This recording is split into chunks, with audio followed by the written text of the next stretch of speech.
Tuesday morning, just walking out of a new gym that I found about 1 kilometer away from home, which is fantastic because in the morning now I can run down and do a quick workout before starting the day, which is a great way to start the day in my opinion. I got a comment on my Facebook page regarding my approach to fitness, and I've never really considered myself to be a fitness conscious person, and this person saw that I was, thinking about my health and thinking about my fitness, and it got me thinking, like, I've never been that type of person, but it's amazing how in the last few years it's become really important to me. Or it's just the fact that now that I'm not a young man anymore, I need to take care of things, the whole body is a temple. But I used to be the guy in my early 20s who wanted nothing to do with fitness, but now it's a huge part. So yeah, I'm not really sure where it all happened. Bought myself a new shirt. This is by a creator called George Woodshop.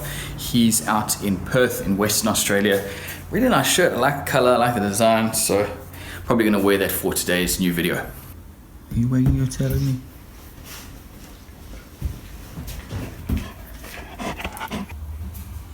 So on the cards for today is another slab. It's the slab that you are seated on at this moment. Going to be the same process as the last coffee table video. Basically flatten it down, add some legs, but I've got an idea that I'm going to try for giving it a little bit more interest in terms of the legs.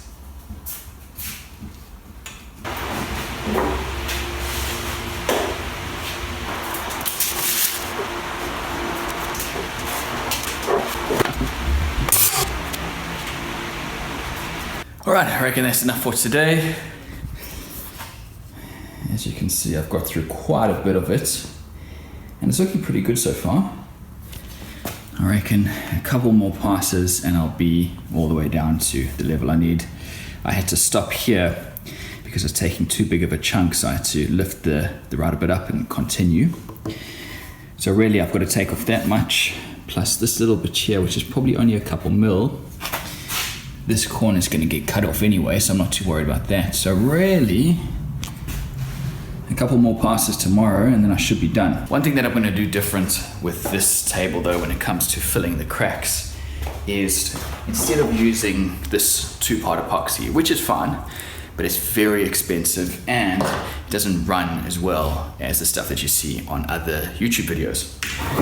So I forked out for a very expensive 2-part epoxy by a brand called West Systems, which is what everyone uses.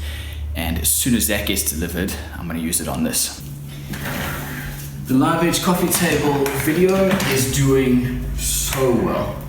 In terms of the views that it's got in the first, what are we now? 48, maybe 76 hours or 72 hours. It is probably the best video that I've ever done. Most of my videos don't climb so quickly, which is great. So that sort of suggests that this is something that people want to see. So, obviously besides the whole it's doing well, that feels good. What's really cool about it is that after that disaster that I told you guys about with the last video, it feels like I took some time out, reevaluated where I wanted to go, did it, and it's worked. There's nothing worse than having this great idea that flops. I had an idea, I put it into place and it's worked, so it feels really cool. Going forward, I need to keep this in mind. So that thought and that process to get to this, I need to have that in mind. So when I come up with some elaborate or out there video, I need to A, realize that it's an out there video, so it might not do well, don't get my hopes up. And B, always have the backup plan so that if it flops, or better yet, when it flops, because the majority of the people aren't going to like it, I need to come straight back in there with something that's going to bring them all back. So I'm allowed to experiment, but I need to have my plan B ready to go to bring everyone in back in and say, oh, don't worry, don't run off yet. It's all under control. But yeah, I'm just so pumped with the response to this video. It's been amazing. So let's hope I can keep this up.